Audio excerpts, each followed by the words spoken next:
Okay, so I should go 7 o'clock. 7:03. 7:03. And the time is a ticking. We have 47 hours. And actually, 7. we have 48 hours and 48 hours and 30 minutes. So it doesn't have to be turned in until 7:30. You know what? Let's take the scenic route home. Oh yeah, let's just pull. We don't even have to worry about it.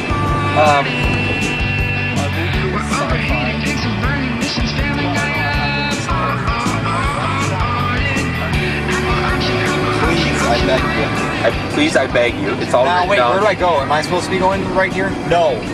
Just go this way, go this way. This is what we did last year. No! We are now 5 minutes into the 48-hour film project, and we've already taken a wrong turn. This year I stayed at Steven's house while Steven and TJ drove up to get the genre. We kind of sat around and waited for them to give us a call back. They called us and let us know that, as usual, Steven turned the wrong turn. Jeff, before you talk, do you remember? Do you remember, Jeff? Do you remember the first year when I took that right and we had to go around that block and get back on again? Yeah. Done it again.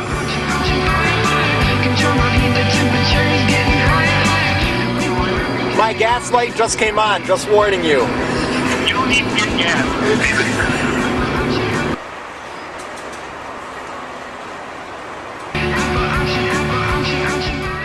Goal was to have a script done by 9 o'clock, and from the beginning I thought that was pretty ridiculous and that wasn't going to happen. Oh yeah, well.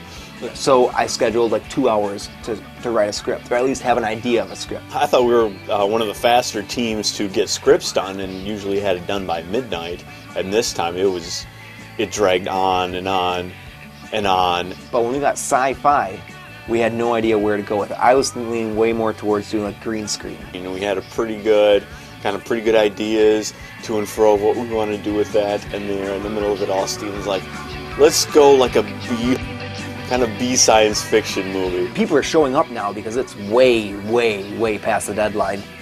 I think it was probably closer to midnight or so before we had an idea of our script. We started writing on the script, and I think this last year we did a pretty decent job. It took us about the same amount of time to write the script as always, and got it kind of honed down, and we had to make some minor tweaks because we did not have enough actors that would be available for the entire length. But the nice thing was actually the tweaks that got done helped kind of hone the script down into a more perfected, more tight storyline that kind of got our point across.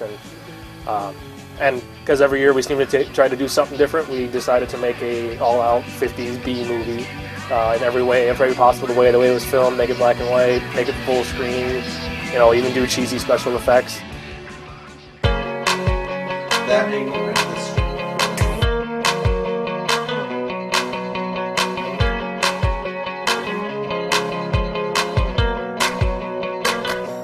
Right there is good. So here we are. I've acted before, so they kind of just like, Miles, here's a hat and suit, go act. So that was pretty cool because got to do kind of like a stylized, old like 1950s B movie acting, as a detective, and so that was pretty fun. But the nice thing was we filmed at the church again, which is now becoming our studio. It's actually very cool because that place basically has everything we want. We have a nice big area that was our soundstage, and it's got some nice offices and some hallways that for the last 2 years we've made it work. There's definitely a lot of fun using just one single location, being able to have other things set up and just walk down a ramp or a hallway to get a good shot. The other thing that was a little bit of drama was the costumes of the aliens. And my original idea was to go with a lot more serious aliens, a lot like the Twilight Zone, where they're not obvious aliens, but they're dressed the same, so you make the connection they're aliens. Steven wanted to have kind of like a normal like suit and tie for the aliens, and this is kind of like the only discrepancy, and I think Jeff didn't really like it either. I'm like, okay, why are we doing this? And so I was the only one with the gonads to actually tell Steven, like, hey, we want, something a little different for the aliens, So I finally said, let's just have a vote. What do you guys want to do? We all got together, we voted, and it turned out that more people wanted to go with more of the cheesy style aliens. And so I was in charge of making the costumes at that point, and if they didn't work, we were going to do something else. And so I went to Ace Hardware. I just got some tubes, and I just put them around the shoulders and the back. And plastic PVC pipe or tubes for the sleeve things. Worked out great. I loved it. About what we can do to make it better. I'm not trying to be a nuisance. I just think we can do better than this. That was simply my 2 cents. You can't. This is Naomi's first film set. Trying to be a nuisance. I just think we can do better than this. That was simply That is a wrap. We are done with the 48-hour film shoot. Yes. Now it's time for the 48-hour film editing.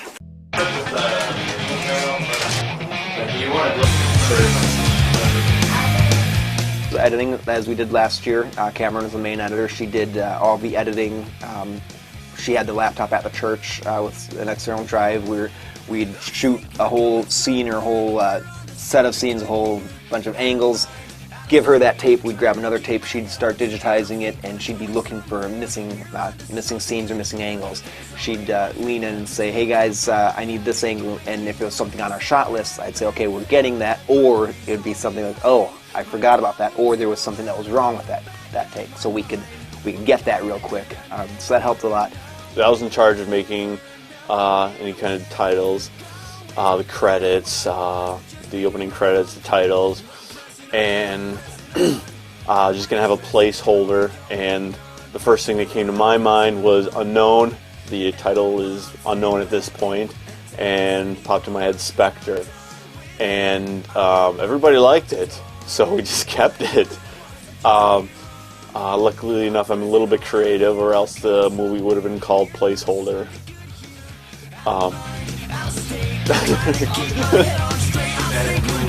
We are still editing. We've got.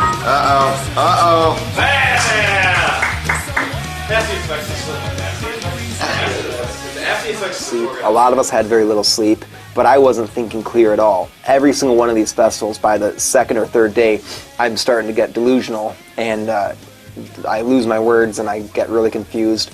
But I was really, really hungry. So I go in there, and all these hamburgers are frozen solid, completely frozen.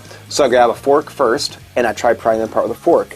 And I knew that obviously wasn't the tool to be using to break the hamburgers apart. So I grabbed a very large, sharp knife and decided that that's probably the best way to do it.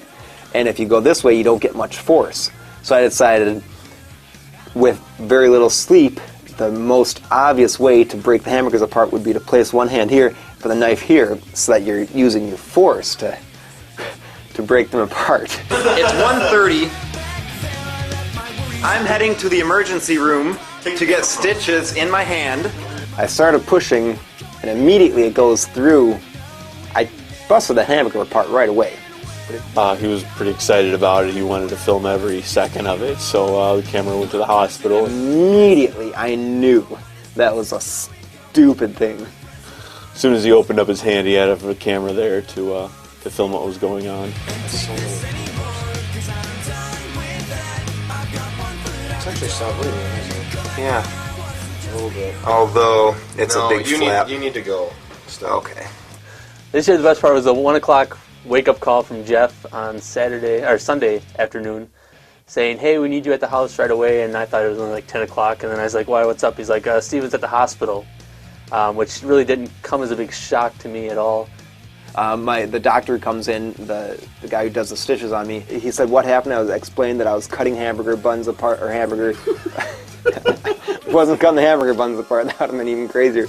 I was cutting the hamburgers apart with this large knife, and he goes, "Oh yeah, we get a lot." I mean, he admitted that there are a lot of people who come in who do that exact same thing. So I wasn't the only person who does that.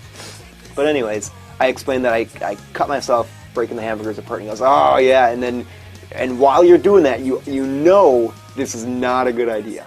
And I explained to him, "Oh no. I was so tired. I didn't even think for a second it wasn't a good idea until I had already done it." So then he continues and he says, "Okay, now when was your last tetanus shot?" And I say, 5 or 6 days ago. And he stops and he looks up at me. He's like, "What from?" And I said, well, I just stabbed my hand with a rusty screwdriver. And he looked at me and I said, and that time I thought to myself, this is not a good idea, but I'm going to try it anyways. So how did it feel going to the emergency room for the first time in your life? It took a long time, and especially when I'm in a hurry. But they were nice. I would recommend Mercy. Anyways, I'm at the hospital or getting the stitches, and I'm really getting nervous because the team, I knew they could do it. I was nervous not being there. By the time I got home, they already had the rough or the good cut done, ready to take that to Madison. So that way, when I got there, we were able to do one last final cut. It's almost 6 o'clock, and we're gonna send off an edit. I was gonna say, who wants to go up there? Steven just called and told us that they are burning a disc now. They will meet us there. Dun dun dun. I mean, that's a good thing. And it's and then our cut was we did a little bit better sound edit, added some background, room tone, that kind of stuff, just to clean it up a little bit. And that was just our fine cut that would be great to get it turned in, but the other one was acceptable. All right, so it says that we will be there at 6:22. Sorry, 7:22. The film is due at 7:30. The first one we turned in, and when we got there with the final DVD, we took that one back and gave the new one because we still got there probably in like 15 minutes early. So that was pretty exciting, pretty awesome. Now we made it. We made it! Right. I am sweating like a pig. Well, that could bug Steven the whole, actually, both of you. Did you see that? It's nasty.